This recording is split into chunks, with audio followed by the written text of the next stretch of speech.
sesim gel gel gel, böyle bitmesin gel gel gel.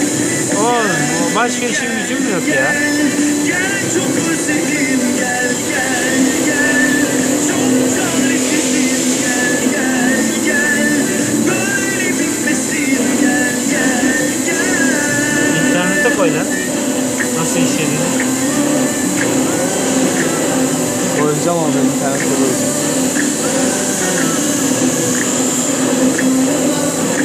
Nasıl güzel işliyor mu? Güzel işliyor mu?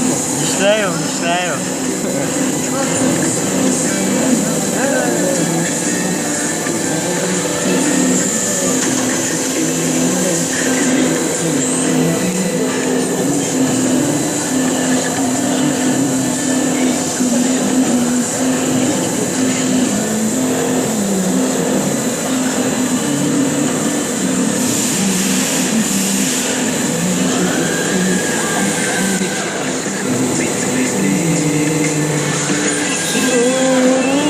Çok yalnız kaldım istedim. Nasıl geçer hayat böyle susuyorum. Çok yalnız kaldım işte duruyorum. Ölüme yakın uykulardayım. Gel gel gel gel, çok özledim gel gel gel, çok çaresizim gel gel gel, böyle bitmesin gel gel gel.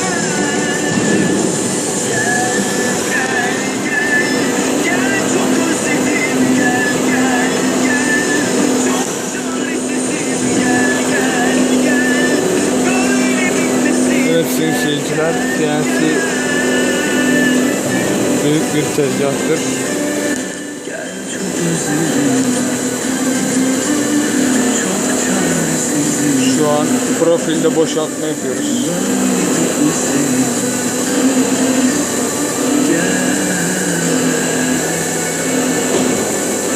Evet, kendim yaptım.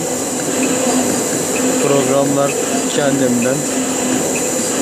Aynı zamanda hem cam yapıyorum hem de makineye bakıyorum.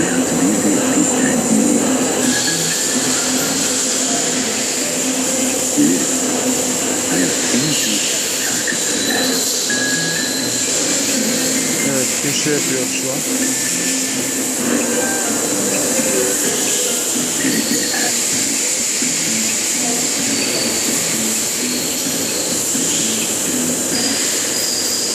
Aslında biliriz hayat en çok şarkı söylüyor.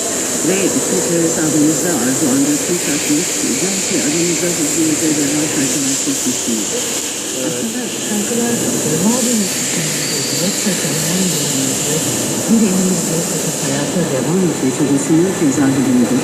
İnanın bilmiyorum. Sadece yanımızda ilk müzik var diyorum ve yanımızda sözlerin çok ötesini yaşamak. Meraklıkla yine bizleri çok teşekkür ediyoruz ve sonrasında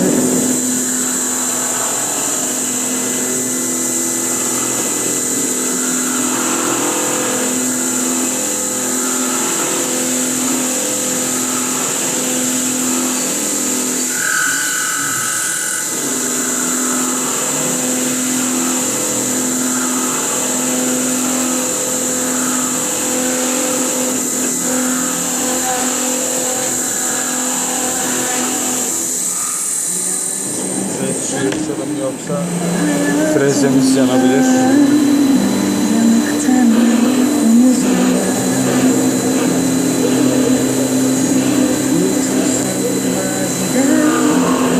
Programlarımız gayet güzeldir.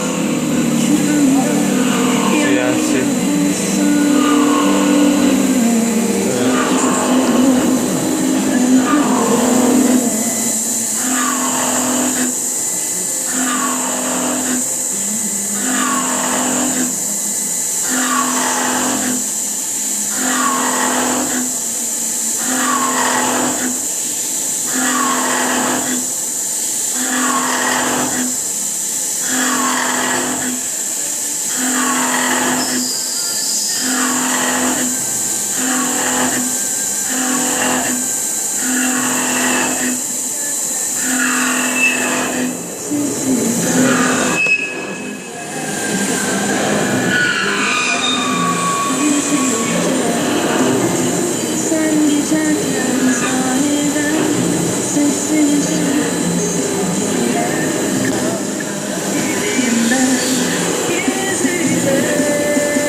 Şu an finish'i açacak.